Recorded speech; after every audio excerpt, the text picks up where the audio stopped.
فرمایا وَإِذَا سَأَلَكَ عِبَادِي أَنِّي فَإِنِّي قَرِيب۔ محبوب، جب میرے بندے آپ کی بارگاہ میں آ کے میرے بارے میں پوچھیں نا تو ان سے کہہ دینا میں ان کے قریب ہی ہوں، قریب ہی ہوں۔ دلیل کیا ہے؟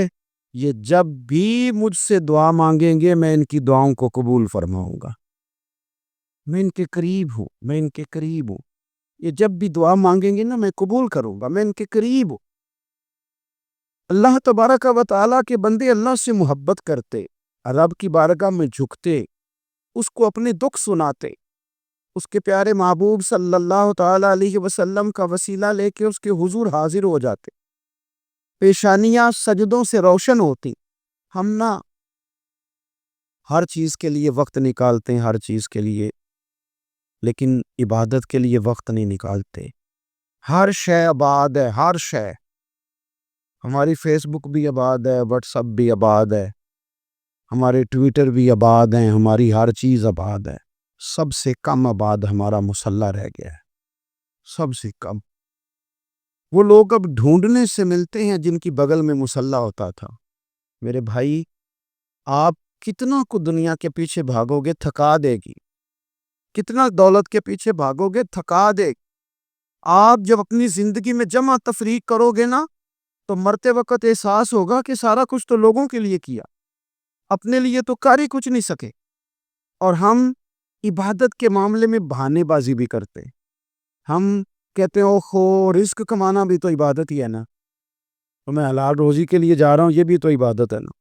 میری طرح کے لوگ کہہ دیتے ہیں کہ میں سویرے اٹھ کے مدرسے میں کچھ اسباق دیکھتا ہوں تو یہ بھی تو عبادت ہے، میں بیان کرنے کے لیے مطالعہ کرتا ہوں تو یہ بھی تو عبادت ہے نا، اتنے لمبے سفر کر کے ملک میں دنیا میں گھومتا ہوں تو یہ بھی تو میں عبادت ہی کر رہا ہوں۔ اب اسپیشل نفلوں کے لیے وقت کس طرح نکلے، اسپیشل کر کے تسبیح میں کیسے چلاؤں، میں سارا کچھ ہم بہانے بنا لیتے ہیں نا۔ میرا سوال یہ ہے کہ یہ ساری باتیں صحابہ کو، نبی کریم کو، دیگر لوگوں کو بھی تو پتہ تھی نا، لیکن اب غور تو کرے، 23 سال حضور کو وقت ملا، مختصر وقت ظاہراً تبلیغ کرنے کے لیے، پوری دنیا میں دین بھی پھیلانا ہے۔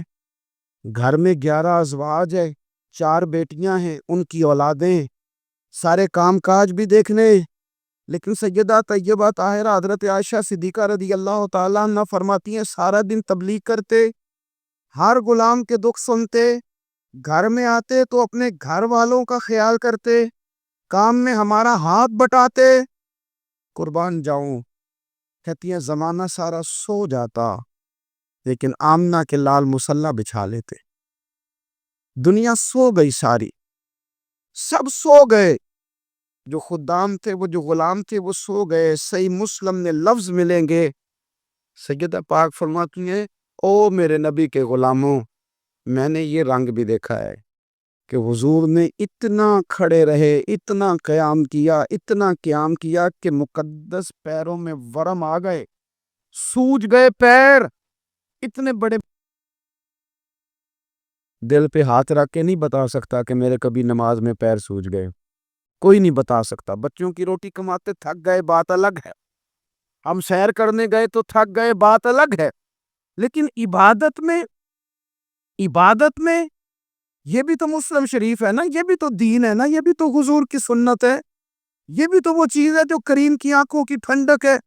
سیدہ فرماتی ہیں پیروں میں ورم آ گئے، اور ساری رات ہی حضور نے نماز پڑھی اور ایک ہی آیت بار بار دہرائی۔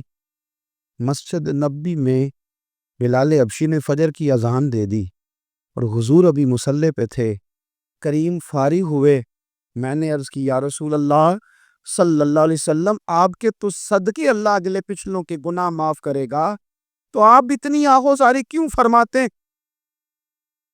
ہیں؟ آپ تو شفیع ہیں، آپ تو انبیاء کے امام ہیں۔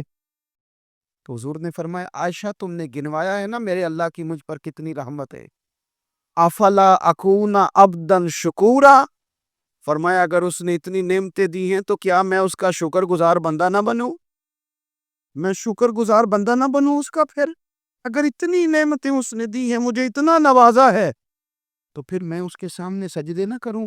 او میرے بھائی، بڑے قابل فخر لوگ ہیں ہم کہ ہم نبی پاک کے غلام ہیں، ہم قابل فخر ہیں کہ نبی کریم کے غلام ہیں، کیا کبھی اس غلامی کے شکرانے میں بھی 2 نفل پڑھے کہ یا اللہ تیرا شکر ہے تو نے ہمیں حضور کا غلام بنایا ہے؟ یاد رکھیں کہ اپنی روحانی زندگی کو آباد کریں، استغفار پڑھیں، تسبیحات کریں۔ حضرت عبداللہ ابن عمر رضی اللہ تعالیٰ عنہ حضرت عمر کے صاحبزادے، مکہ مکرمہ میں ان کی قبر ہے۔ میں نے جب انہیں پڑھا تو مجھے ان سے بڑا پیار ہو گیا، لیکن آپ کو پتہ ہے وہاں جا کے کسی شخص کا مزار تلاش کرنا یا پوچھنا ایک مشکل کام ہوتا ہے۔ تو ایک دفعہ میں مکہ شریف میں حاضر تھا، ایک گاڑی والا ڈرائیور مجھے کہنے لگا کہ مولانا میں آپ کو جانتا ہوں، مجھے آپ سے محبت ہے، ایک بات بتاؤں آپ کو۔ میں نے کہا بتاؤ۔ کہنے لگے حضرت عبداللہ ابن عمر کی قبر دیکھنی ہے۔ میں نے کہا یہ تو نہیں کہہ رہا، یہ کسی نے بندوبست کرایا ہے، یہ اللہ نے تیرے دل میں بات ڈالی ہے، یہ ہو گیا تو لے چل مجھے۔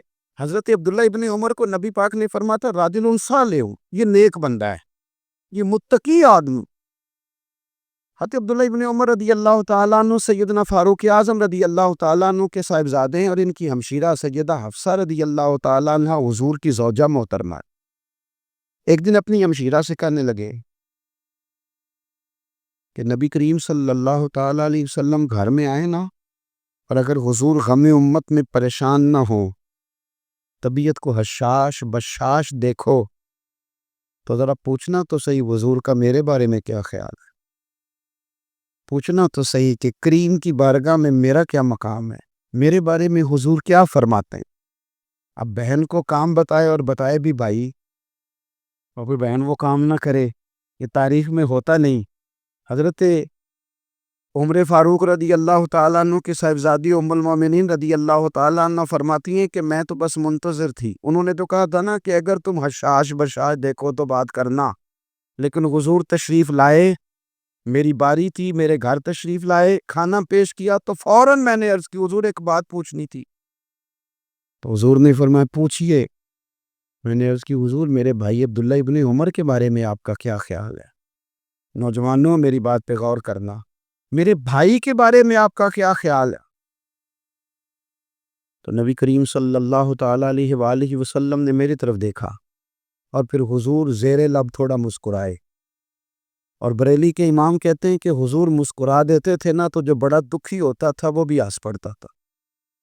اب سوال پیدا ہوتا تھا کہ پھر تو اس مسکراہٹ کے لیے انتظار کرنا پڑتا ہوگا کئی مہینے کہ حضور مسکرائیں تو رونے والے ہنسیں، تو اعلیٰ حضرت فرماتے ہیں نہیں، انتظار نہیں کرنا پڑتا، یہ مسکراتے رہنا تو حضور کی عادت ہے۔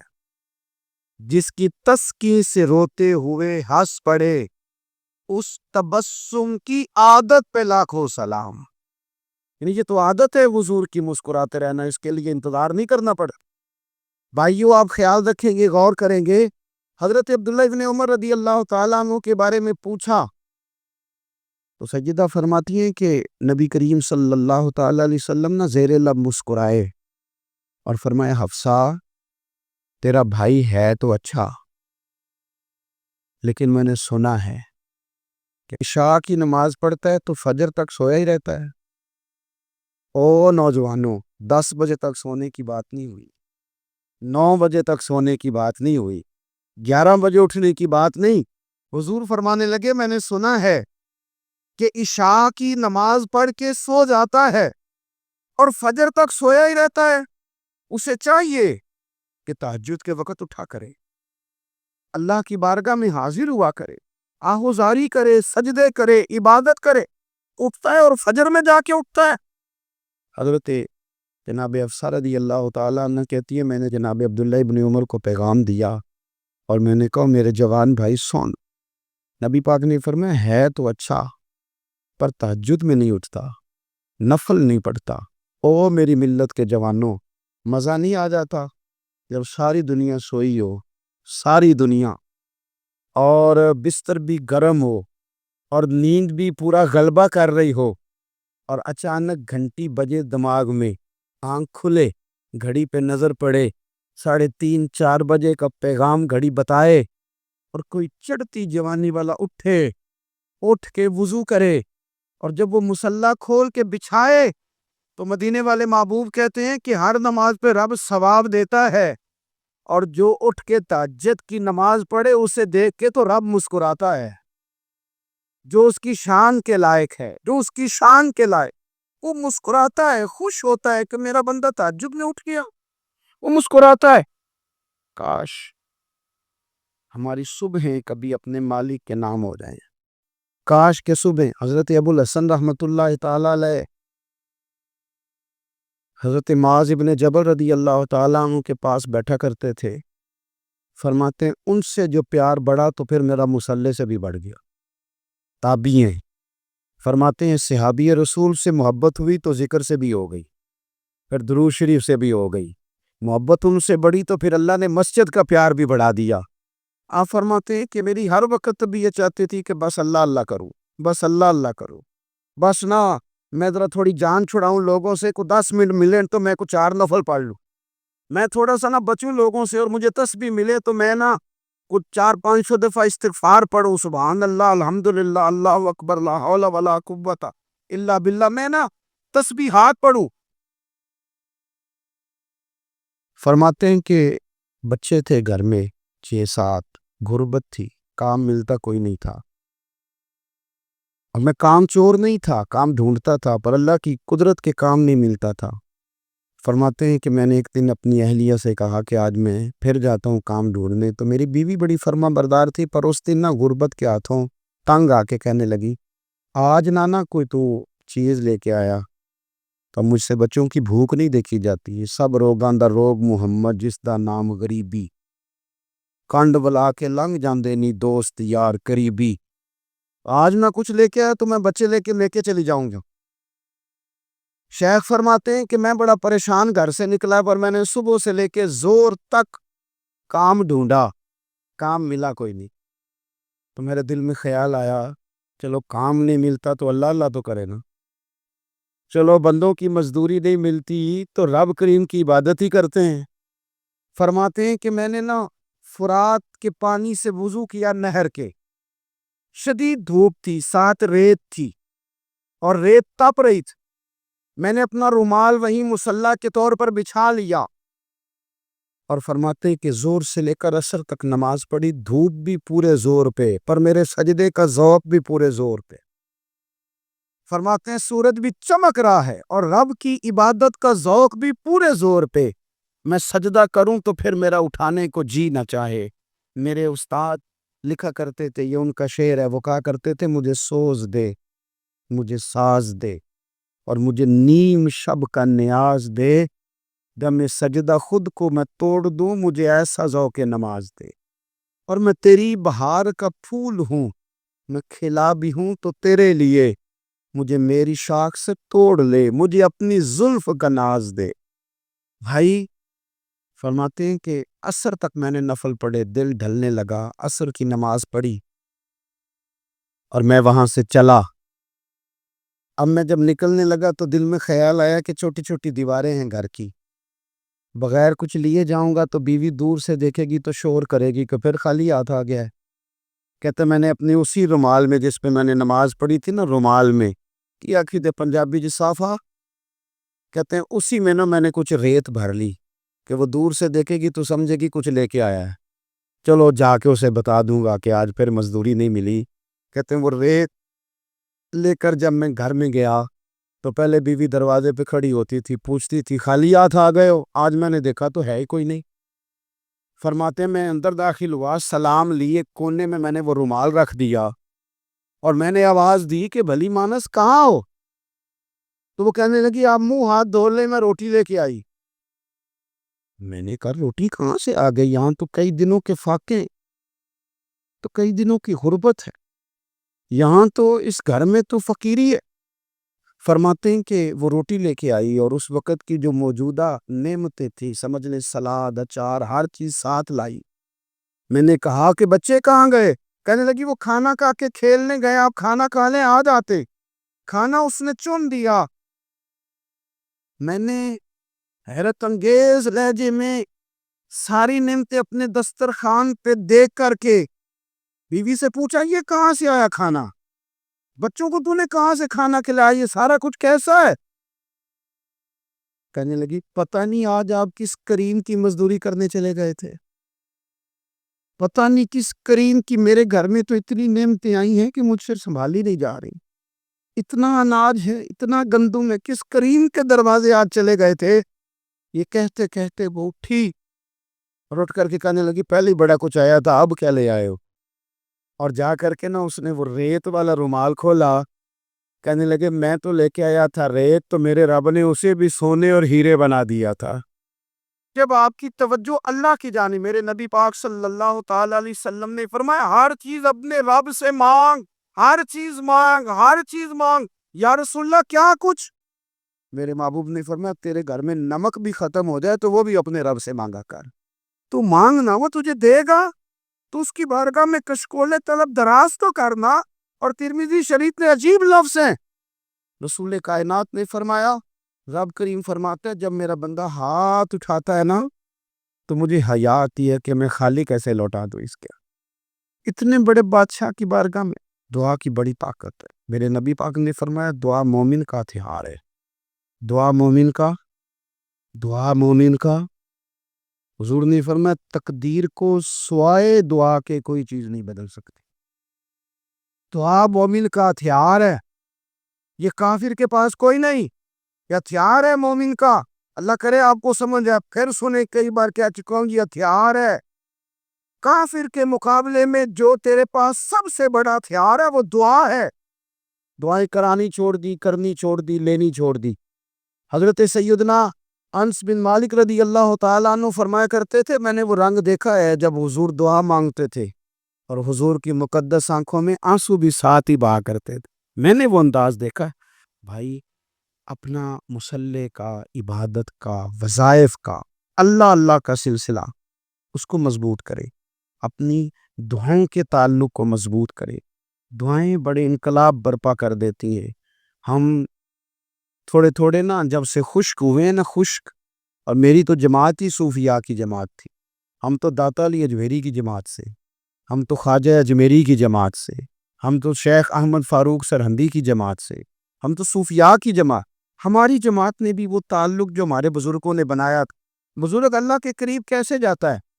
تو ہمارے یہاں نا بہت سارے لوگ کہتے ہیں جی نظر ہو گئی تو کام ہو گیا۔ بھائی جو بخاری مسلم میں طریقہ ہے نا اللہ کا قرب پانے کا وہ تو نفل ہے۔ نبی کریم علیہ الصلوۃ والسلام نے فرمایا بندہ نفلوں کے ذریعے رب کے قریب جاتا ہے، اور اتنا قریب جاتا ہے کہ پھر اللہ اس کی زبان بن جاتا ہے، اللہ اس کی آنکھیں بن جاتا ہے، کان بن جاتا ہے، ہاتھ اور پیر بن جاتا ہے۔ تو یہ تو عبادت ہے، یہ تو اللہ کی بارگاہ کی حاضری ہے جو آپ کو اللہ کے قریب کرے گی۔ تو اپنی نماز کو اہمیت دے کے ادا کریں، نمازیں موبائل بند کر کے ادا کریں۔ لیکن نا کچھ لوگ کہتے ہیں مجھے ٹائم نہیں ملتا نماز کا، تو میں کہتا ہوں یہ آپ نے بڑی جرت کی بات کی ہے۔ مجھے کو میرا پیر بھائی کہہ دینا میرے پاس ٹائم نہیں آپ کو ملنے کا، تو میں کہتا ہوں آج کے بعد آنا ہی نہ۔ تو کیا سمجھتا ہے تو بہت بڑا آدمی ہے، تیرے پاس ٹائم نہیں اور ہمیں ملنے کا ٹائم، موج کر۔ تو آپ نے اللہ رسول کو کہہ دیا ٹائم نہیں۔ اور عجیب فلسفہ ہے نا، کہا جائے نماز پڑھنے آؤ تو کہتے کپڑے ٹھیک نہیں ہیں، اور کہا جائے کہ آؤ ذرا دعوت پہ چلے تو کہتے ہیں 1 منٹ ٹھہر میں کپڑے بدل کے آیا۔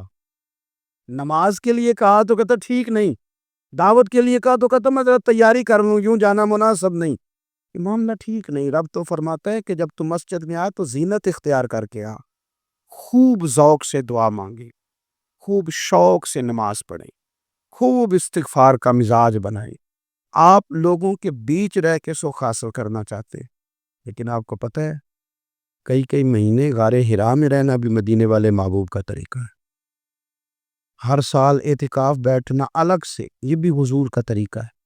مسجد نبی کے اندر دروازہ کھلتا تھا نبی کریم کا، پر گھر کے اندر نفل پڑھے نبی پاک، اور حضور فرماتے ہیں کچھ نفل نماز گھر میں بھی پڑھا کرو، گھر کو قبرستان نہ بناؤ۔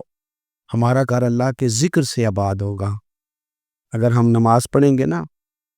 میں جب سنت پڑھنے کے لیے گھر میں کھڑا ہوتا ہوں تو میرا جو 2.5-3 سال کا بیٹا ہے نا، وہ بھی میرے ساتھ نماز پڑھنی شروع کر دے، اسے پتہ کوئی نہیں نماز کیا ہوتی ہے، لیکن وہ بھی نا سجدہ نہ بھی کرنا ہے تو ساتھ لیٹ ضرور جاتا ہے۔